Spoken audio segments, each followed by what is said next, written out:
नमस्कार दोस्तों। आज हमारा टॉपिक है वही टॉपिक राजस्थान के लोक देवता हैं। और लोक देवता में हम गोगा जी और बापू जी का अध्ययन है वो कर चुके हैं। तो आज का हमारा विषय है वो है रामदेव जी। तो रामदेव जी का जन्म है वो कब हुआ था और कहाँ हुआ था रामदेव जी का जन्म। नंबर 1, ये तंवर वंशीय थे, यानी तंवर वंश में इसका जन्म हुआ था। इसका जन्म है वो कहाँ हुआ था, तंवर वंश में हुआ था। और 1352 ईस्वी को इसका जन्म हुआ, यानी रामदेव जी तंवर वंश के थे और इसका जन्म है वो 1352 में हुआ। और इसका जन्म हुआ कहाँ था, इसका जन्म हुआ था उड्डू कश्मीर। उड्डू कश्मीर नामक जगह पर इसका जन्म हुआ था। और ये उड्डू कश्मीर जगह है वो कहाँ पड़ती है, ये पड़ती है शिव बाड़मेर। यानी रामदेव जी का जन्म है वो कहाँ हुआ था, तंवर वंश में हुआ था, 1352 ईस्वी में हुआ था। और जो उसका जन्म स्थान था वो था उड्डू कश्मीर, शिव बाड़मेर में जो पड़ता है। उसके पिता का नाम क्या था, यानी रामदेव जी के पिता का नाम क्या था, अजमल। क्या था, अजमल। रामदेव जी के माता का नाम क्या था, मैणा थी। क्या था, मैणा थी। यानी उसके पिता का नाम क्या था, अजमल। उसकी माता का नाम क्या था, मैणा थी। और उसका एक घोड़ा था, उस घोड़े का नाम क्या था, वो था नीला घोड़ा। क्या था, नीला घोड़ा। यानी उसके घोड़े, रामदेव जी के घोड़े का नाम था वो क्या था, नीला घोड़ा। और रामदेव जी है वो किसके समकालीन माने जाते हैं, समकालीन। किसके समकालीन थे, रामदेव जी है वो मल्लीनाथ के समकालीन थे। किसके समकालीन थे, मल्लीनाथ के समकालीन थे। और इसने एक भैरव नामक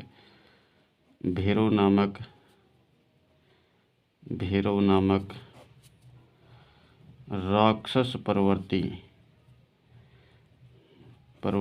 के व्यक्ति का अंत किया था। किसने किया था, रामदेव जी ने। और वो कहाँ किया था, अंत किया था कहाँ पे, पोखरण में। कहाँ पे किया था, पोखरण में। पोखरण में उसका अंत है वो किया गया। यानी भैरव नामक व्यक्ति था जो राक्षस प्रवृत्ति का था, और उसका अंत है वो किसके द्वारा किया गया था, रामदेव जी के द्वारा। और उसकी पत्नी थी, रामदेव जी की पत्नी का नाम क्या था, नेतल दे। क्या था, नेतल दे। इसे दूसरे नाम से भी जाना जाता है, वो क्या है, निहाल दे। नेतल दे या निहाल दे। ये नेतल दे किसकी पुत्री थी, ये नेतल दे दलजी सोढ़ा की पुत्री थी। किसकी थी, दलजी सोढ़ा की पुत्री थी। नेतल दे है वो दलजी सोढ़ा की पुत्री थी। और इसके बारे में एक विशेष बात है, वो है 1458 ईस्वी में रामदेव जी ने जीवित समाधि ली थी। क्या ली थी, जीवित समाधि। कब ली थी, 1458 में। कब ली थी, 1458 में। और उस दिन तीर्थ था वो था भाद्र शुक्ल एकादशी। यानी जीवित समाधि ली थी और भाद्र शुक्ल एकादशी, भाद्र शुक्ल एकादशी को रामदेव जी ने 1498 में जीवित समाधि ली थी। और उसका विशाल मेला भरता है रुणेचा में। मेला है वो कहाँ बढ़ता है, मेला कहाँ बढ़ता है, रुणेचा में। कहाँ बढ़ता है, रुणेचा में। और कब बढ़ता है, भाद्र शुक्ल द्वितीया को। भाद्र शुक्ल द्वितीया को। भाद्र शुक्ल द्वितीया को विशाल मेले का आयोजन है वो किया जाता है। विशाल मेले का आयोजन रुणेचा में किया जाता है। और हिंदू लोग हैं वो इसे क्या मानते थे? हिंदू रामदेव जी को मानते थे कृष्ण का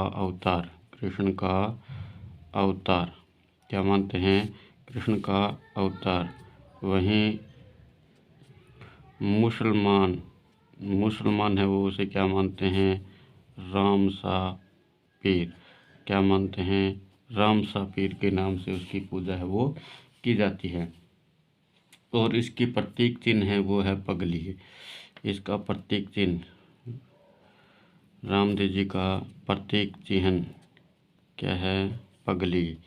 क्या है? पगली यानी उसके पैरों के जो निशान होते हैं उसकी पूजा है वो की जाती है। और इसने एक पंथ की स्थापना की थी। वो पंथ क्या था? कामड़िया। क्या था? कामड़िया पंथ की स्थापना है वो किसने की थी? वो की थी रामदेव जी ने। कामड़िया पंथ की स्थापना है वो किसने की थी? रामदेव जी ने। और इसके अनुयायी हैं वो क्या हुए? इसके अनुयायी हैं वो क्या हैं? मेघवाल। क्या होते हैं? मेघवाल जाति के लोग। रामदेव जी के अनुयायी होते हैं। और इसका एक प्रसिद्ध नृत्य भी है। वो नृत्य क्या है? नृत्य तिरह ताली। क्या है? तिरह ताली नृत्य है वो रामदेव जी का प्रसिद्ध है। और ये मूर्ति पूजा के विरोधी थे। यानी रामदेव जी है वो क्या थे?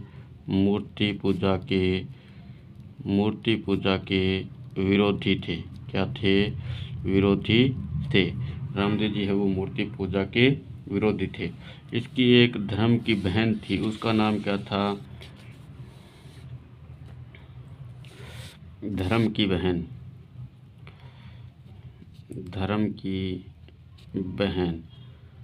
क्या? तो उसका नाम क्या था? डालीबाई। क्या था? डालीबाई। यानी रामदेव जी की एक धर्म की बहन थी, उसका नाम क्या था? डालीबाई। और उसके यात्रु जो पैदल चलते हैं, पैदल चल कर के जो यात्री आते हैं, पैदल यात्री, उसको क्या कहा जाता है? जात्रु। क्या कहा जाता है? जात्रु। यानी जो रामदेव जी के जो भगत हैं वो पैदल चल करके जब पोकरण पहुंचते हैं तो उसे क्या कहा जाता है? जात्रु। जम्बा यानी रात्रि का जो जागरण होता है, रात्रि का जागरण, जो रामदेव जी का रात्रि जागरण होता है उसे क्या कहा जाता है? जम्मा। क्या कहा जाता है? जम्मा कहा जाता है। यानी रात के समय में। और इसकी एक सगी बहन थी, उसकी बहन थी, एक तो उसकी धर्म की बहन थी, वो तो कौन सी थी? डालीबाई। और उसकी सगी बहन थी, उसका नाम क्या था? सुगनाबाई। क्या था? सुगनाबाई। उसके जो सगी बहन थी उसके नाम था सुगनाबाई। और उसके भाई था एक, वो भाई था वीरमदेव। भाई का नाम क्या था? वीरमदेव। यानी रामदेव जी के भाई का नाम क्या था? वीरमदेव। और जो पंचरंगी ध्वजा होती है उसको क्या कहा जाता है? पंचरंगी ध्वजा। क्या कहा जाता है उसे? नेजा। पंचरंगी जो रामदेव जी महाराज की जो एक ध्वजा होती है, ध्वजा जो 5 रंगों से बनी हुई होती है, उसको क्या कहते हैं? पंचरंगी ध्वज को क्या कहा जाता है? नेजा। पंचरंगी ध्वज को क्या कहा जाता है? नेजा। और उस रामदेव जी के गुरु थे, गुरु कौन थे? बालीनाथ। कौन थे? बालीनाथ। यानी रामदेव जी के गुरु का नाम क्या था? बालीनाथ। छोटा रामदेवरा कहाँ है? गुजरात में। छोटा रामदेवरा कहाँ है? छोटा रामदेवरा कहाँ पर है? गुजरात में। कहाँ पर है? गुजरात में। छोटा रामदेवरा है वो कहाँ पर है? गुजरात में। और एकमात्र लोक देवता एकमात्र लोक देवता जो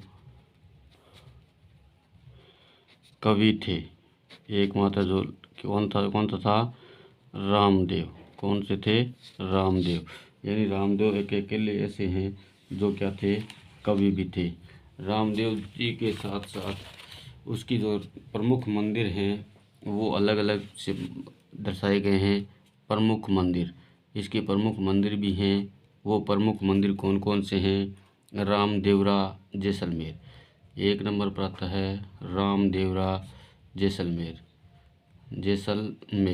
एक नंबर पर आता है रामदेवरा जैसलमेर। दूसरा आता है बिराठिया पाली। दूसरा कहाँ पर है? पाली में, बिराठिया नामक स्थान पर, पाली में। तीसरा है सुरतखेड़ा। ये कहाँ पड़ता है? चित्तौड़ में। कहाँ पड़ता है?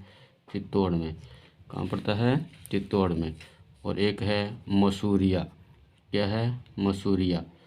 मसूरिया कहाँ पड़ता है? जोधपुर में। कहाँ पड़ता है? जोधपुर में। यानी ये 4 इसके फेमस मंदिर थे।